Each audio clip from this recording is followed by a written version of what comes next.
You're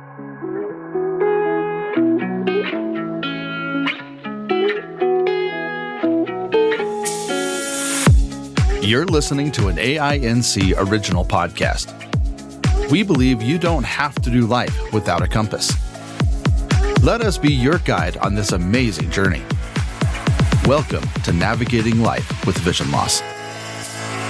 Hello, I'm Kim Wardlow, your host for NLVL. We are wrapping up our month of September and our month focusing on fashion. And I've just had such a great time talking to Trisha Waechtor. This will be our third episode together. I've just had such a great time talking to her. And today's episode is titled Embracing Style and Confidence, Women's Fashion and Grooming Tips for the Blind Community. So Trisha has many years of experience in the fashion industry. And then as she lost vision, decided that she would start her own company, Blind Girl Designs. So Trisha, welcome back. It's so fun to have you back. Thanks, Kim. It's so great to be here. Well, I guess we can just dive right in. Just talking about the role of fashion and how it can be a form of self-expression and even a form of empowerment, and maybe particularly significant for women in the blind and low vision community, which maybe people don't think about, but it's still an important aspect. I think that's a really great question. And, for centuries or millennium, or probably since humans have been wandering around, what they have worn is really important. And even really ancient civilizations, did stuff with fur or made jewelry or adornments, used feathers. So expressing ourselves through what we put on our bodies, whether it be a tattoo or apparel, is a really basic, intrinsic part of human nature. And I think it's a little more challenging when we're low vision or blind because we don't have all those millions of visual cues every day giving us direction into what the current fashion trends are. And so I think that makes it more of a challenge. And I think that, but in terms of talking to lots and lots of blind women, it's really interesting. I find that people ask, including myself, ask a lot of questions. And if there's a certain person that they really like and admire, then they'll ask, what does that person wear? Or I feel that you have this skirt on and it feels really full and swishy. What is that? I think I like that kind of skirt. And so I see that from a tactile nature and from an audio standpoint, we're gathering lots of information about things that we hear and people around us that helps kind of determine the direction that we want to go with our own fashion and how we want to express ourselves. How do you feel that clothing choices can influence a woman's confidence and how she perceives herself? I mean, certainly how others perceive her, but even internally, how she perceives herself. Yeah. So I feel that whether you're a blind, low vision, or sighted woman, the way that we dress really impacts us, because the fact is that in the world that we live in, women are looked at based on how they dress, their makeup, their hair, to a greater extent than men. That is just the unfortunate reality. And we get the opportunity to fit a lot of women when we are at conventions. And so many times people are so grateful when we fit them in a dress with a cardigan that fits exactly the cuffs. We have actually our cuffs on our cardigans fold up and they're lined on the inside so that if you're short or tall, it doesn't matter. You have a clean looking, beautiful cuff, and the hem of the dress is the same length as a cardigan. So a lot of times women say, oh my gosh, I wish you were at my house. Yeah. I feel so confident right now. And then we get a lot of calls afterwards where a lot of people comment on how great they look. So I think there's a lot of nagging fear in us regarding how we look. And I think that honestly, maybe it's a little more for us as blind and low vision, but I have to tell you, sighted women have the same exact issue. They're not certain if they look good enough or they pick the right style. So, if you're listening to this, please know this is not singular to the blind community. Oh, not at all. But there's not at all, right? So it's just something to know. Don't feel like this is just a burden on you, where this is just a thing, with women everywhere, all over the world, no matter our age or our shape or anything like that. Yes, I know. I've asked, multiple friends at different stages of life. How does this look? Does this look good on me? Do I look silly? All those kinds of things. Is it a good color?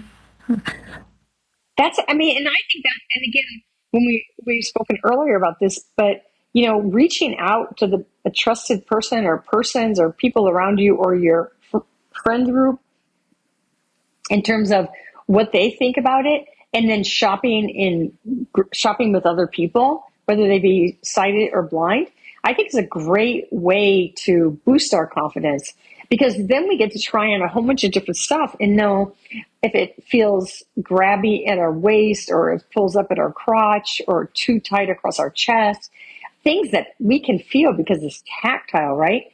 If it feels any of those bad things, walk away. Because really, the first thing I would say is make sure you feel really comfortable in your clothes. Before we're going to talk about color and all that other stuff. But first of all, we have to feel comfortable. We have to feel that when we stand up or sit down, that our pants aren't too short. It's not grabbing across our chest or our waist or our hips. And we can get up, sit down, move around, go walk up and down the aisle, whatever we have to do, and feel comfortable and our clothes that fit properly. So that would be the number one thing. And I want to say that from a fabric standpoint, the number one fabric for women in the world is called polyrayon span. It's a knitted fabric. And it's got a little bit of spandex in it. And you'll find spandex now in almost everything for women. And that's that little something that gives even your denim a little bit of stretch. So that you can even have your jeans zipped and buttoned and pull them up over your hips. And that is because it's got that spandex in it. So when you put it back on your body, it goes back into shape. But when you sit down, it doesn't cut across your, doesn't cut you across your stomach. So that is why that fabric, and the other thing about that fabric is it doesn't wrinkle or drape. And if you have to quickly wash that, you can wash it in the sink, or really if you have a, urgent job and you just need to wash the armpits of it with a little bit of hand soap and dry it, you can do that too. It will look great. It won't wrinkle. It'll smell great the next day. So that's why that's such a popular fabric. That's good to know. I wear that, but I didn't know what that fabric was called. So that's good to know. But yes, and it's really great to have that in your jeans. Yes. Makes a big difference on fit and outlook and comfort. Yeah, comfort is so important. Earlier this year, when it was Fashion Week in New York and they had the big, big gala and all the celebrities, wore all their costumes. And I know some of them, women had dresses that they couldn't actually sit down in, and they showed them traveling like from their apartments or hotels to the event, and they had to travel standing up.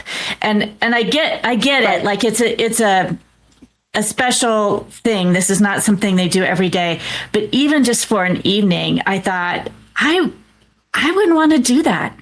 I wouldn't want a dress made out of sand that I can barely move in, or that somebody has to carry me upstairs. It's like, it was kind of extreme for this event, but I was like, no, I'm all about the comfort. But the interesting thing now, but let's talk about that, because you're talking about the Met Gala. Yes. which is the number one event in the entire world. And yes, there was a number. Demi Moore, I just saw an image of her that she wore, and she had like a big bubble around her shoulders and sleeves. And I thought, boy, I'd really like to get closer images of that, because as soon as they finished taking those images, I know somebody came up and detached that entire piece from her gown. Mm-hmm. And I also know from having seen images and been in the fashion industry that many, many times portions of those gowns are removed once they hit the top of those stairs, and mm-hmm. or you'll see them at midnight hanging with their besties at the Met Gala in a little kind of a slip dress. Not the dress that they came in, that right. they got photographed, that's going to go worldwide and influence fashion everywhere. So just think about it. You want to be in that garment that they're hanging out with their besties at the Met Gala at midnight, right? You don't want to be right. in that garment where they're carrying you up the steps of, that beautiful museum. Right. And you can't walk. So think about that when you're thinking about anything, whether it be a special occasion dress or your everyday wear. That again, that's a big comfort thing. And if you want to make a fashion statement, that's great.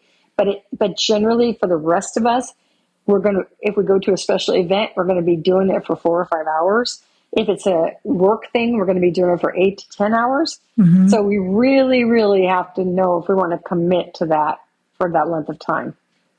For sure. Well, now that we've kind of discussed the importance of fashion and some general things that you may want to consider, let's talk about building a versatile wardrobe. Just like you said, like you might want to make a fashion statement, but how many of those pieces, do you really right. practically want in your wardrobe? Right. So this is such a great question. I'm so glad we're talking about this. And this is something that I do see a lot within the blind community. And that is that generally pick a lane. I am a black apparel person. I lived in New York for 2 decades, right? Mm-hmm. And I traveled all over the world all the time. So what I wore all the time, including to the most fashionista shows in Paris and in Milan, was black yoga pants, black shoes, and a black t-shirt, and a black micropolar lace jacket. Head to toe black. That's what I wore. And if you go to a lot of garment industry things, or if you see designers, if you have any sight left, walking down, after their shows, a lot of times they have on a pair of blue jeans and a black or white t-shirt. Mm-hmm. And that's because people in the design field don't generally paint themselves, or, we don't really outfit ourselves because we use our creativity to design other stuff. So things change, our point of view about what things should look like change constantly. So I would say if you're building a wardrobe, or if you have a whole bunch of stuff in your closet and you're like, I can't get it together fashion-wise, pick a base color. My base color is black. So mm-hmm. I have black pants, I have gray pants, I have black jeans, I have black shoes, I have gray shoes, right? So you're kind mm-hmm. of getting a groove there, right? Yeah. The secondary color that people pick is navy. And if you're a navy person, that's cool. But let me just tell you, being blind and low vision, there are a lot of shades of navy, a lot that we cannot discern. And a lot of navies don't match. So I would just say, if you're doing this and you're going to start, I would say pick black. That's the most dominant women's color. So the same tops, colorful, pretty tops, match with black pants as they do with navy pants, mm-hmm. right? But the control over black from the manufacturer's standpoint is so much tighter than it is over navy.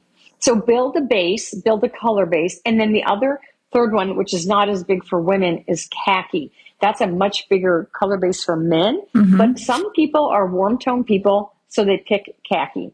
So right. you just pick your base color, and then you build everything else off your base color. And so if you're building your pants and they're black, you can have multiple different shapes and sizes. You can have leggings, you can have trousers, you can have knitted pants, you can have skirts, you can have dresses, you can have all sorts of stuff with black as the anchor. And then again, like I said, you can just get any shoe that it doesn't have to all be solid black. It just has to have a black accent in it. And then honestly, you could go in your closet, fall down, pick up a whole bunch of stuff, put it on, and walk out and look great. Because basically everything, every top and every color, that whether it be a light pink, a bright pink, a purple, a brown, guess what? It all goes with black.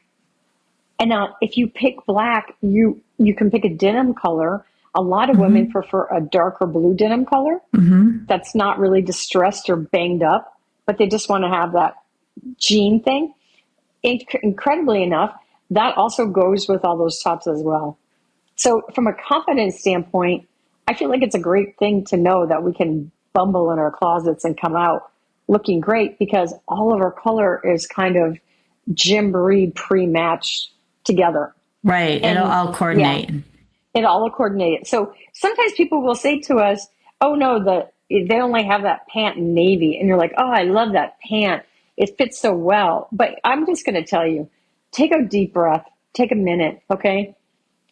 Find out if they also have that pant in black and can ship it to you, or find out if you can just find another pant. You know, don't just suddenly introduce burgundy and navy and all these other colors into your bottoms if you don't have tops that go with it. Because the biggest thing for blind or sighted women is you go shopping, you come home and nothing matches. And for us, that is a train wreck. Because for me, I can't distinguish between, navy, brown, green, burgundy. Right. I can't distinguish that without somebody else helping me. So that's what I'm saying. Start out, if you have to go in your closet now and start throwing stuff away, clean it up, make it organized, and pick your base color. Do that. And make sure that everything goes together. Are there certain pieces, and this would really apply for any woman, blind or sighted, are there certain pieces if you're trying to develop a wardrobe and, you have a budget, but key pieces that you can mix and match that can help you build what appears to be, a sizable wardrobe without having, to have, yes, 5 different pants or 5 different skirts and those kinds of things. So, yes, 100%. I have the pants that I prefer the most are petite pants with the half back elastic that are twill from Kohl's. And I have like 4 pairs in black and 3 pairs in gray. I know that seems crazy, but I wear them all the time. I also have, I have a base pant. So I've identified a pant that's comfortable, that goes with everything. So you should identify a base pant in your wardrobe. Now, if you work in a city and you're for an accounting firm, then the fabric of your base pant for your work is probably going to be a synthetic fabric. It's not going to be a cotton fabric, okay? So just know that it'll be more like a dressy pant. So you have to have that core dressy pant, a couple of pairs of those as your base. I don't need to do that. So my base pant is a cotton twill, right? Which looks very professional, but is not up there with lawyers and accountants. Right. That's a more dress up fabric. Although, because I do need to go to events, I do have a pair of black synthetic pants. So I'd say if you want to build a very small assortment, you need a pair of dressy pants with a straight leg on them that are hemmed properly for your whatever dressy shoes you wear. You need a twill or cotton base pant that you can wear in between casual Fridays if you're a teacher, on the weekends, that you could just kind of wear anywhere, everywhere, but not super dressy. You have to have that pant. Then for just running around, yoga pants or just leggings, which are cheap. They're $8 or $9, okay? Definitely you have to have that in your wardrobe. Something that you could throw on because if you have to answer the door or something, it's super simple. And the same thing with shorts. I wear little Hanes knitted shorts from Amazon, and I have them in, I know this is going to be amazing, right? Black and gray. I have like 6 pairs, and that is the base of my wardrobe. So you have to have a short, you have to have a dressy pant, a casual pant, And then if you're a denim person, then you should have your go-to jean fit that you love, and you got it. You don't have to have a whole bunch of pairs of jeans. You may only need to buy one. But if you wear jeans every day for work, then I would get multiples of the jean that fits you. Those are the items that you need. Some women like to wear dresses, and I just want you to know that that is a little more difficult if you're a woman that wears dresses all the time. You're going to need to fit those. You're going to need to order them from Amazon and try them all on, or go to a store and try them on, because fits and dresses really change based on the fabric. That is just a reality. So I would just say, don't make a dress the anchor in your wardrobe. Just don't do it. Know that you like them, and know that that's going to take a little extra work if that's the direction that you want to go. And then in terms of tops, I would say always, I love 3/4 sleeve tops. So 3/4 sleeve, a lot of women's knitted tops have a nice little round neck or a boat neck that go over any of the bottoms that I just described. You can throw them on over anything. And I think 3/4 sleeve is great. They're elbow length or 3/4 sleeve because you can wear them 12 months a year. I am not a fan of the winter and summer wardrobe thing. That is a huge mess and takes a huge amount of work. I rather prefer to have micropolar fleece jackets to throw on, a sweat jacket to throw on, a hoodie to throw on, a constructed, jacket with a zipper. I prefer to have those. If you're a woman that likes to wear a blazer, then it's always nice to have a blazer to throw on over your jeans. You can throw that on over jeans, over yoga pants, over your dress up pants, anything that you want. And again, those are really staple. We're not talking about 30 things here. We're talking about, only a few silhouettes. And if you find those silhouettes that you like, okay, and let's just say you're a blazer girl and you have a certain type of shape of blazer that you want to wear, and you work for an accounting firm or you're in a law firm, and you need to wear them every day, then find out every freaking color that they make in that. Buy it. So many women buy multiple colors of things that fit because we already feel good and confident in them, right? And if you buy lots of different color blazers and you wear a black or white shell underneath it with a black pants and your black shoes, again, cha-ching, automatically you're dressed for success. Yeah, you're all pulled together. You're all put together. What about organizing clothes, whether it's in your closet or just thinking about like outfits? So before we start the organization, I'm really going to seriously say, if you're listening to this and you're serious about this, go to your closet and your drawers, maybe with somebody who's a sighted person or trusted person, and start pulling out all that stuff that you don't wear. My rule is if I haven't worn it in a year, it gets donated. I think that's a really good rule. So first of all, declutter your closet and your drawers. Any stuff that doesn't fit or doesn't match, just get rid of it. So now you've got your closet pretty organized and clean. From an organizational standpoint, when I was working in New York every day, on Sunday, I would organize all of my clothes. I would put my pants on, I would have all my pants on a hanger, and then I would pick out tops to wear with all my pants, or even jeans, because I could wear jeans in my industry. And then I know this sounds kind of crazy and OCD, but let me just tell you, it works particularly well if you're not sighted. I would put my shoes in order from underneath where I had my outfit hanging. And the other thing that it included in that, I would put clean underwear and bras on the hangers too, and socks. So the entire outfit, every single thing, including the shoes, are all hanging in a row in my closet. 5 days of apparel. So in the morning, no matter what other crazy thing happened, getting dressed was not going to be a problem. And I knew that I was going to match, and I knew that I had fresh underwear and socks, and I had a bra that was appropriate for the top that I was going to wear. Because sometimes, if you're wearing a chunky sweater, you can get away with a sports bra. But if you're going to wear something a little more fitted, then you might need an underwear bra. Right. Which, can I talk about bras Sure. Is this an okay time? Okay. So in terms of building your base wardrobe, one of the really key things for a woman is to have a really good bra.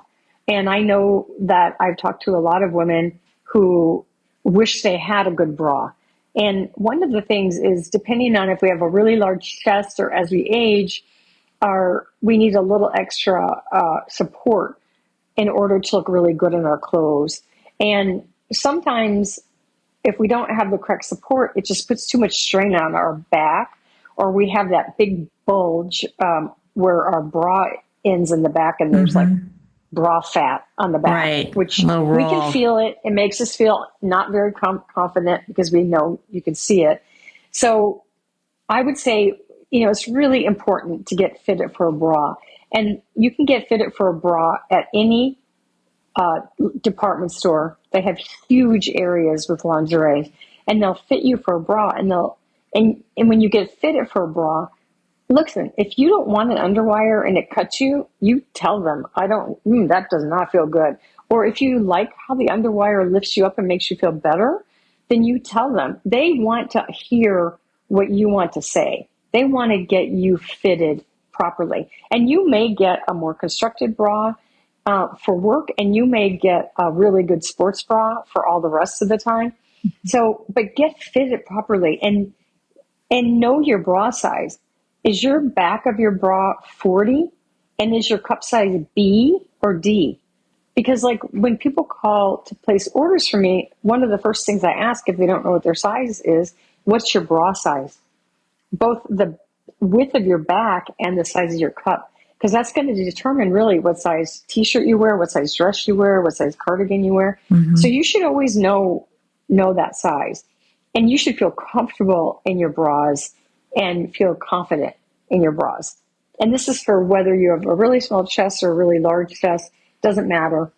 And then, the other thing about bras is taking care of them. It's super simple. Just, wash them in the sink on a regular basis. But we want to make sure that because they're awfully close to our armpits on the sides of the bras, right?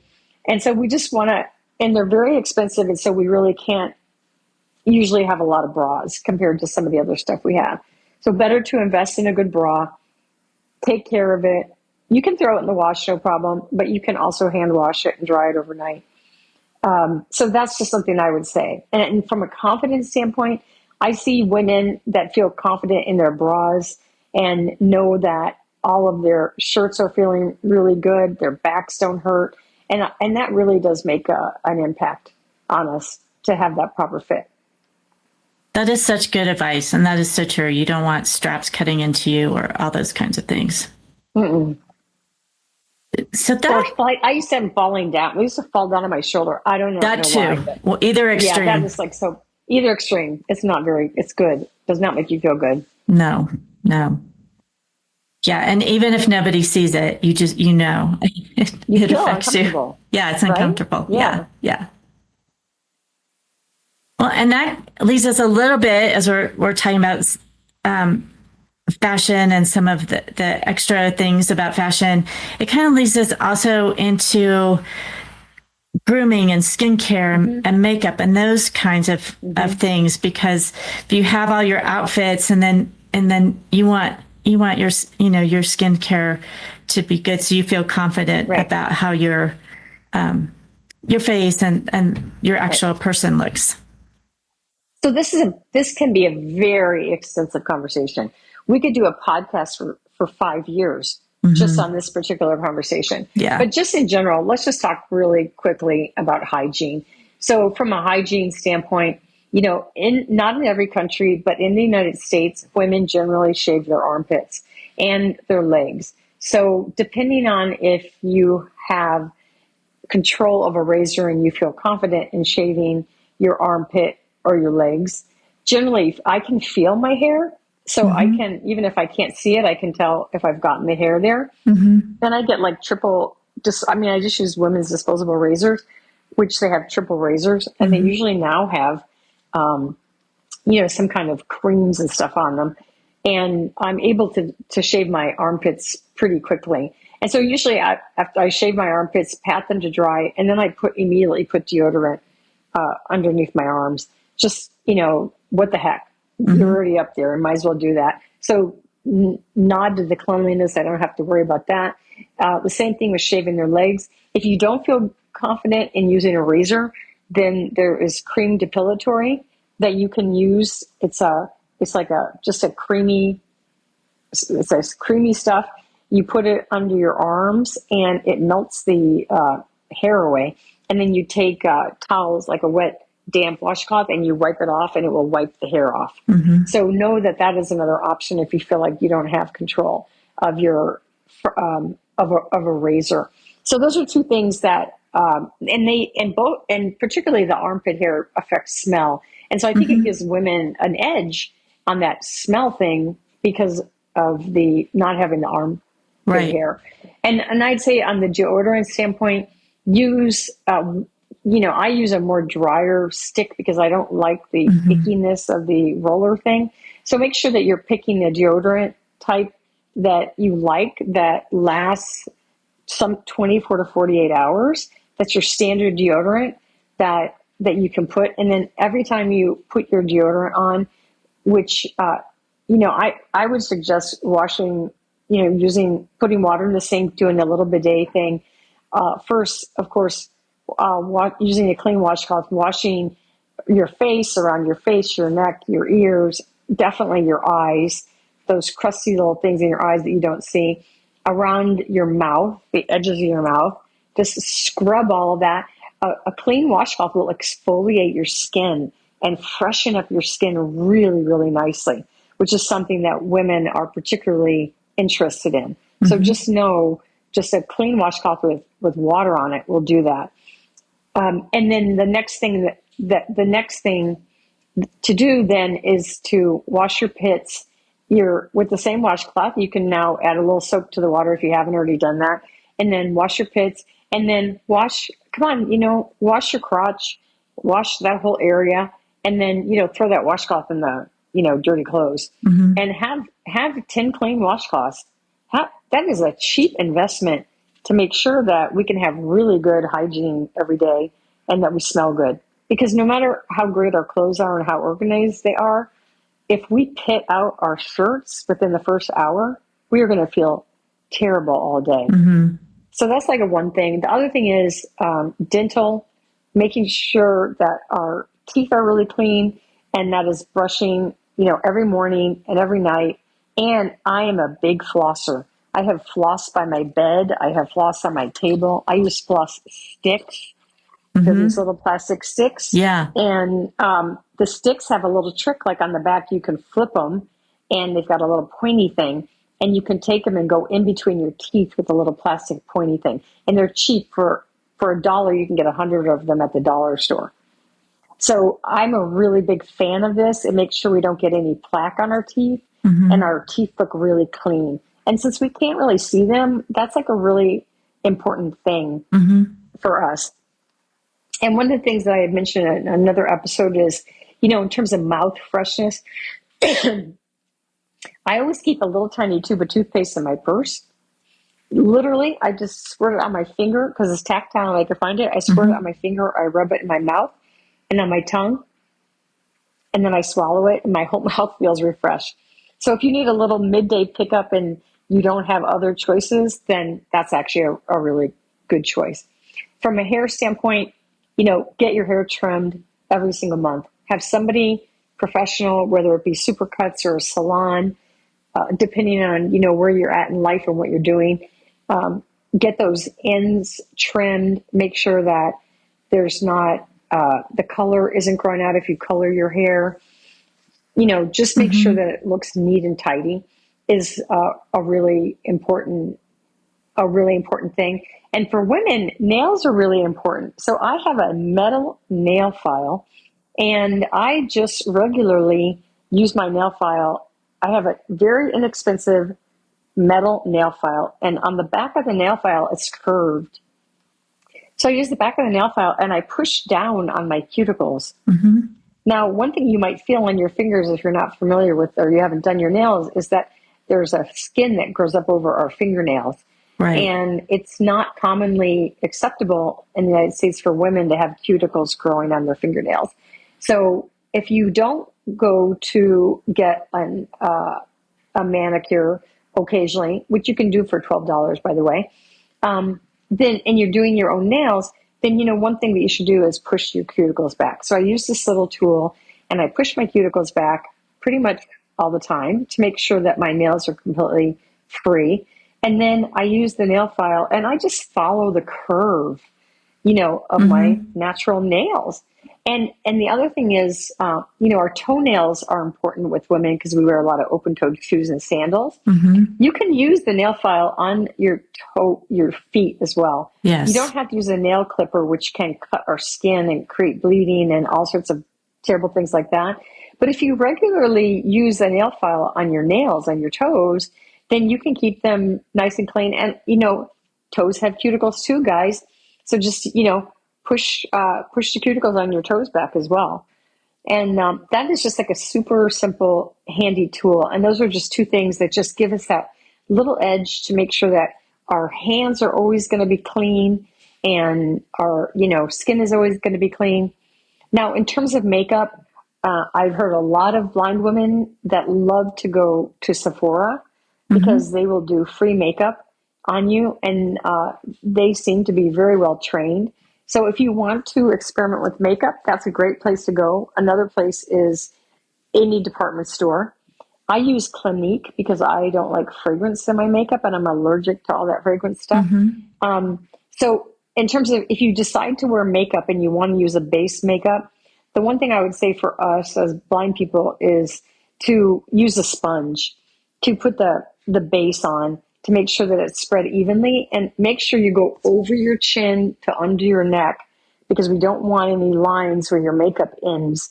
And if we use a sponge, that just kind of lets it kind of do a brush stroke into your skin. You can't see the end of the makeup. Right. And then if you do that, then take a second sponge that's totally different than the first one, just a different clean one, because they usually come like 40 in a bag. Make sure you go around your hairline where your hair is to make sure that there's not any globs of makeup right there around your hairline. So those are just two little tips from if you want to do makeup. Now there's a lot more extensive stuff like how to apply mascara, making sure that your eyebrows are tidy. And again, that is a pretty extensive conversation, but I will say that women commonly use mascara. Eyebrows are something that people look at all the time. So if you haven't taken a look at your eyebrows, you might want to ask somebody who you trust completely how your eyebrows are looking and make sure that those are maintained on a monthly basis as well. And if you have any like skin problems, any like acne or any stuff like that, make sure that you're treating that or going to your primary care doctor to make sure that you're getting, medication for that. Well, and all those things I think really, really help in terms of confidence and feeling good about oneself. I completely agree. And there's one other thing, and that is if you want to just really inexpensively fill the sink with hot water and let the steam, put a towel over your head and let the steam from the hot water go on your face. It will open up your pores. And occasionally there's like little blackheads or whiteheads or just little junk that our pores pick up. And generally as women, we really don't like to have that in our skin. And it's particularly around our nose, right? So if you want to steam your face in your sink pretty much for free, just do that. And then once your face is all nice and sweaty like that, again, take another one of those cheap, clean towels, hand towels that you have, and just use it and wipe your face off with it. And if you want to, you can then take the towel and then particularly just kind of squeeze around your nose, not hard, but just to make sure if there's any blackheads or any stuff around your nose, that will just come out naturally once you steamed your face. And again, it doesn't cost any money at all, but it gives you that sparkling, clear, nice complexion that everybody goes for. Right. And it also exfoliates your face. And it gives you that good skin. Yes. And there are so many choices and products and, were marketed to by so many different cosmetic companies and skincare companies. And a lot of that really depends of what you want to use, how complicated you want your skincare routine to be. But also, if you have oilier skin or drier skin, it may change with age. I know mine definitely did. And just, again, I think, as you said, if you go to a makeup counter or Sephora, if you need some guidance and which products would be best suited for your skin type, but it doesn't always have to be super expensive to have moisturizer and things. Exactly. And you know what? Honestly, I only wear makeup occasionally when I'm speaking at events. And I just go with my own clear skin. Mm-hmm. I myself don't use soap. I use water, and I wash my face in the morning. I wash my face at night. If I get really super sweaty, then I wash my face. But again, I use clean washcloths, and people comment about my skin all the time. They think I'm using like millions of dollars worth of stuff. I'm literally using a clean washcloth and water on my face. And I just want to say, if you mentioned oily skin, if you have oily skin, it's pretty good to have some tissues around just to blot your face during the day, because that probably make you feel a little more comfortable not to deal with that oiliness. But yeah, the whole makeup thing is a total choice and requires a lot of focus and commitment to do that. And I agree with you. It really changes from when you're 12 to when you're 70. Lots and lots of changes in your life in terms of what happens to your skin, and also what kind of makeup you want to wear at the time, and if you want to wear makeup at all. Right. But the basis of everything is really clean, clear skin. And of course, drinking water is probably the number one thing. Yeah, stay hydrated. Will make our skin go. Yeah, stay hydrated. People will say, "Wow, what do you do?" And I'm like, I drink like 12 glasses of water a day. So that's like a free beauty tip there. Yeah, that makes a difference. Hydrated. It makes a huge difference. Well, and I think you just have to decide what you want your routine to be, and what's important to you, because we get all these messages from the outside, but at the end of the day, for you to feel confident isn't so much about, well, am I meeting everybody's expectations for me? But do you feel good? Do you feel comfortable and confident in your own skin? And for me, truthfully, when I do put on the base makeup and do all that stuff, even with all the tips I just told you, I still go to my husband or son and make sure that they can't see any transition from my base into my hair. And so for me, really not wearing makeup and hydrating really well and using clean washcloths on my skin and water, I look really healthy and great. And I feel much more confident than when I'm worried about whether there's globs of slightly tan, makeup hanging off my ear. And so, so it's like I said, if you go the makeup route, you have to get a routine down, exactly what you said. We have very good visual memory. We have incredible muscle memory. So once we get that routine down, we can do it without sight. But we have to really commit to it, and do it on a regular basis. And if you do wear makeup every day, you know what? You got to go to the sink at night with that brand new clean washcloth, and you got to wash it all off. And again, if you want to go really inexpensively, you can use Vaseline on your face every night if you want. And during the day, if you feel like you're a little dry, you can put Vaseline on your face. You do not have to spend $100 on moisturizers.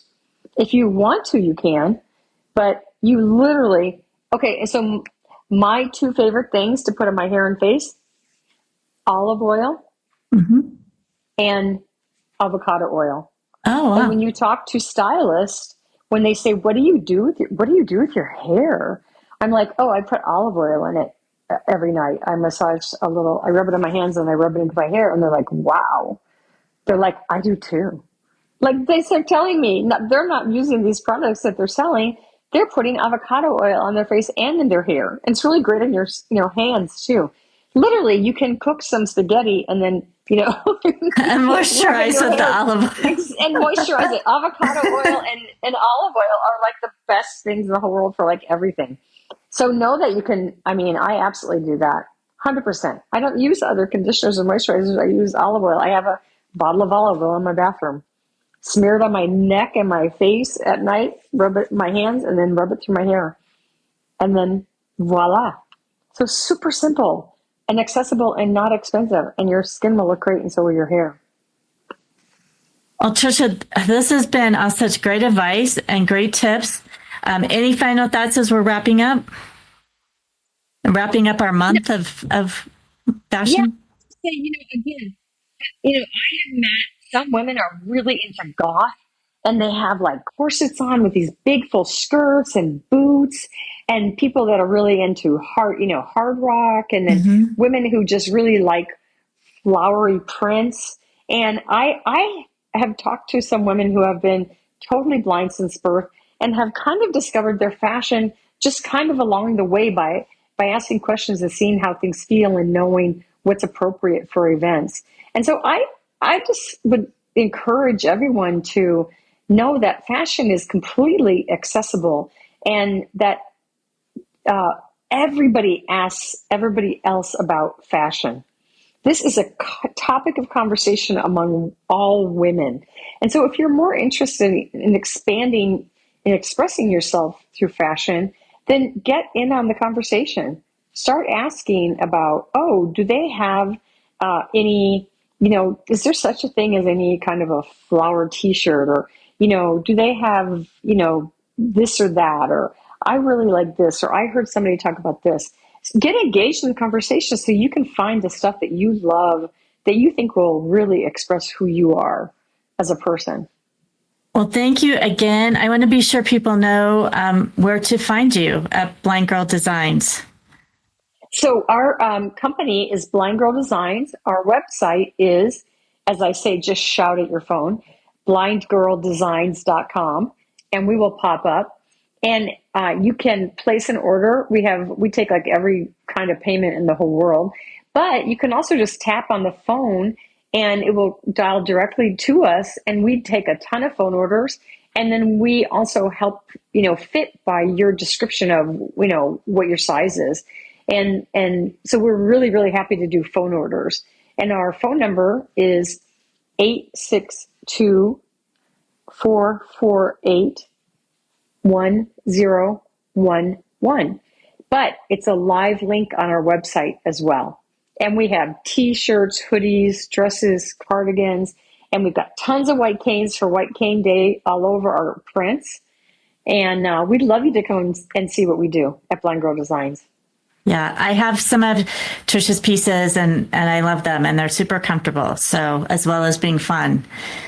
So I highly encourage you to do that. We're going to have a bit of a shift here from September and fashion to October emergency preparedness.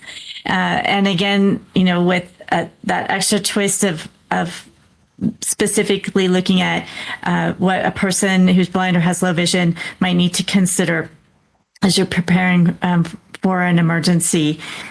So that's quite a shift, but we hope that you will join us for Emergency Preparedness Month. We'd love to get your questions or comments. Certainly invite you to share any experiences or tips you have about fashion or grooming or makeup tips through our social media. That is great as well on Facebook, or I still want to say Twitter or X. So definitely we encourage you to interact with us if you would like. We hope all this really great practical tips is helping you to navigate your life with vision loss.